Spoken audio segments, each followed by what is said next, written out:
اعوذ باللہ من الشیطان الرجیم بسم اللہ الرحمن الرحیم الحمد للہ رب العالمین والصلاة والسلام علی سید الانبیاء والمرسلین وخاتم النبیین یا رب صلی وسلم دائما ابدا علی حبیبک خیر الخلق کلہم۔ معزز ناظرین، السلام علیکم ورحمۃ اللہ وبرکاتہ۔ جاذب پبلیکیشنز میں خوش آمدید۔ میں محمد سعید جاذب آپ کی خدمت میں حاضر ہوں۔ تعلیم القرآن کا سلسلہ جاری ہے اور پیش خدمت ہے سورہ آل عمران کی تفصیلات و تشریحات۔ آج کی نشست میں سورہ آل عمران کی آیت نمبر 130، 131 اور 132 شامل ہے۔ ارشاد باری تعالیٰ ہے، یا ایہا الذین آمنوا لا تأکلوا الربا اضعافا مضاعفة واتقوا اللہ لعلکم تفلحون واتقوا النار التي اعدت للکافرین واطیعوا اللہ والرسول لعلکم ترحمون۔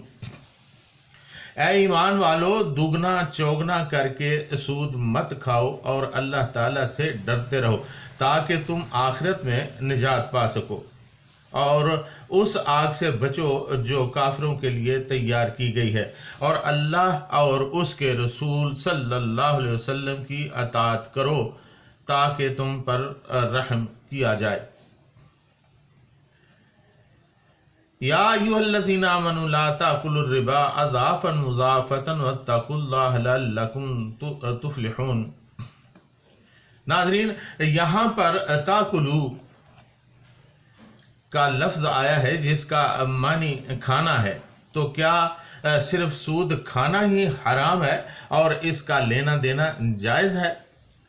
ہرگز نہیں، چونکہ کھانا ایک اہم چیز ہے اس لیے اس کا تذکرہ یہاں پر کیا گیا ہے، ورنہ مراد لینا دینا ہی ہے۔ جس طرح کسی چیز کا کھانا حرام ہے اسی طرح اس کا پہننا بھی حرام ہے۔ یہ نہیں ہو سکتا کہ سود کی رقم سے خرید کر غلہ تو حرام ہو مگر اس رقم سے لیا گیا کپڑا حلال ہو۔ سود خواہ کسی بھی صورت میں ہو حرام ہی ہوگا۔ لہذا لا تاکلوا سے مراد صرف کھانا ہی حرام نہیں ہوگا بلکہ سود کا استعمال ہر صورت میں حرام ہے۔ ناظرین، دور جاہلیت میں بعض لوگ سود پر قرض دیتے تھے۔ مقررہ وقت پر وہ قرض دار کو کہتے یا تو اپنا قرضہ ادا کرو یا اس کے سود میں اضافہ کرو۔ اگر وہ قرض ادا کر دیتا تو بہتر، ورنہ وہ مدت میں اضافہ کرنے کے ساتھ سود میں بھی اضافہ کر دیتے۔ اس طرح ہر سال اضافہ کرتے جاتے جس کی وجہ سے تھوڑا سا قرض کئی گنا ہو جاتا۔ اسی لیے یہاں پر فرمایا کہ لا تأکلوا الربا اضعافا مضاعفة، دوگنا چوگنا کر کے سود مت کھاؤ۔ یہ سود کی بدترین شکل ہے، اس لیے اس کا ذکر یہاں پر کیا گیا ہے، ورنہ سود مفرد یعنی سنگل سود بھی اسی طرح حرام ہے جس طرح سود مرکب۔ سود کا ذکر پارہ نمبر 3 سورہ البقرہ آیت نمبر 275 اور 76 میں بھی یہ ذکر آ چکا ہے، اور میں آپ کی خدمت میں یہ سب کچھ پیش کر چکا ہوں۔ نزول کے اعتبار سے مذکورہ آیت سورہ بقرہ کی آیت سے مقدم ہے، یعنی اس سے پہلے نازل ہوئی ہے۔ حضرت شاہ ولی اللہ محدث دہلوی رحمۃ اللہ علیہ فرماتے ہیں کہ حقیقی سود وہ ہوتا ہے جو ادھار دی گئی رقم پر حاصل کیا جائے۔ یہ سود خواہ نقدی کی صورت میں ہو، سونا چاندی یا اجناس کی صورت میں وصول کیا جائے، بہرحال حرام ہے۔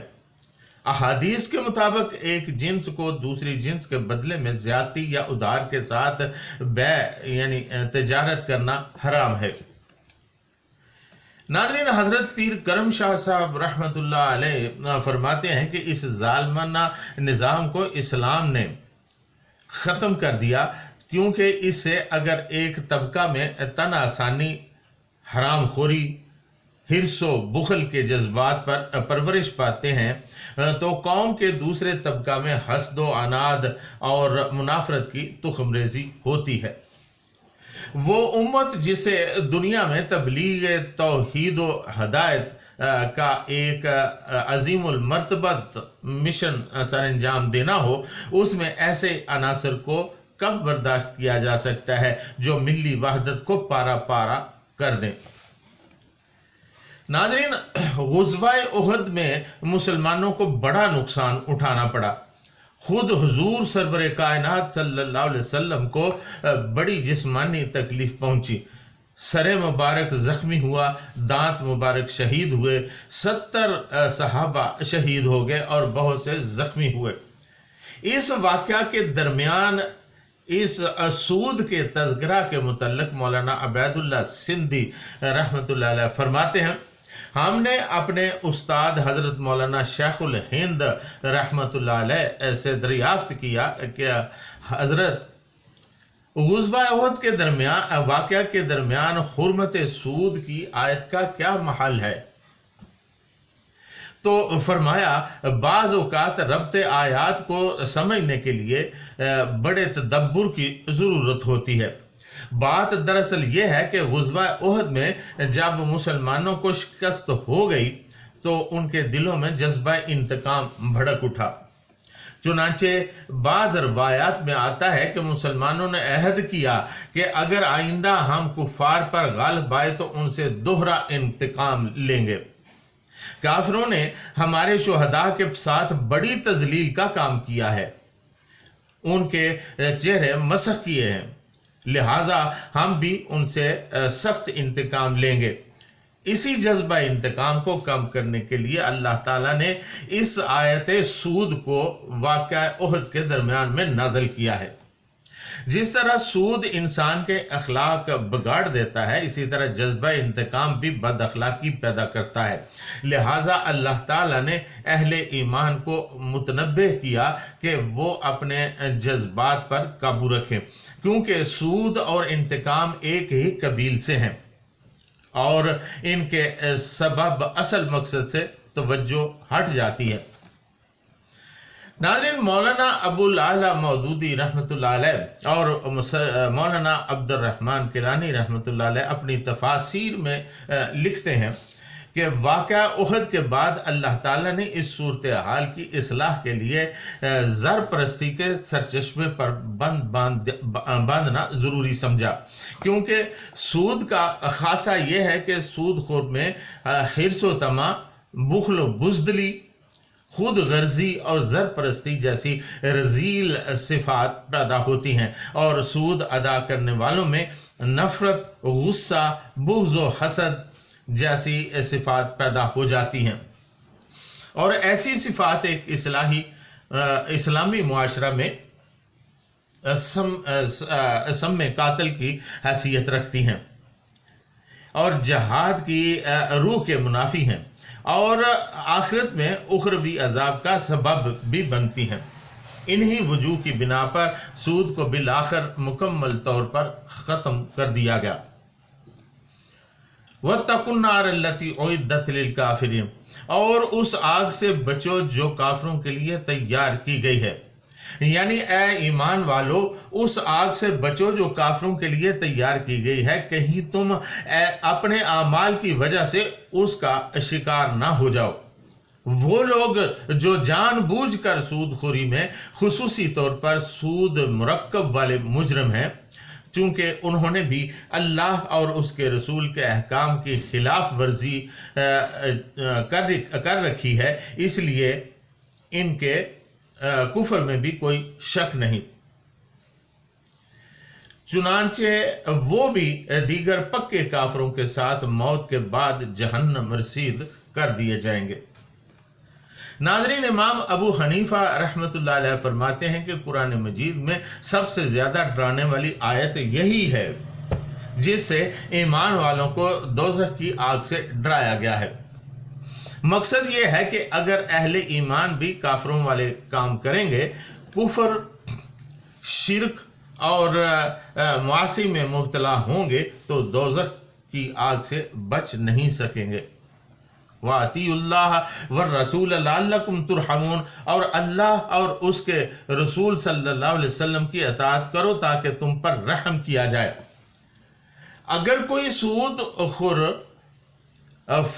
فرد یا معاشرہ ہے اور معافی مانگ کر ہمیشہ کے لیے تائب ہو جاتا ہے تو پھر ان کے لیے بھی ڈرنے کی ضرورت نہیں ہے۔ انسان کو چاہیے کہ وہ اللہ اور اس کے رسول صلی اللہ علیہ وسلم کے احکامات کو پورا کرنے میں دن رات لگ جائیں۔ اگر وہ ایسا کریں گے تو اللہ تعالیٰ ان کے دنیاوی نقصان کو بھی پورا فرما دے گا اور آخرت میں انہیں جنت ملے گی، یعنی دونوں جہانوں میں اللہ تعالیٰ کی رحمت انہیں ڈھانپ لے گی۔ ناظرین، اس طرح اللہ تعالیٰ ہمیں اصل حقائق سے آگاہ کرتا ہے اور ایسے معاملات سے ہمیں دور رکھنا چاہتا ہے جو کہ ہمارے لیے نقصان دہ ثابت ہوتے ہیں۔ اللہ تعالیٰ سے یہ دعا ہے کہ اللہ تعالیٰ ہمیں ایسے نقصان دہ معاملات سے دور رہنے کی توفیق عطا فرما دے اور سود یا حرام کو خوری سے بچنے کی بھی توفیق عطا فرمائے۔ اس کے ساتھ ہی آج کی نشست میں اجازت، وما علینا الا البلاغ المبین۔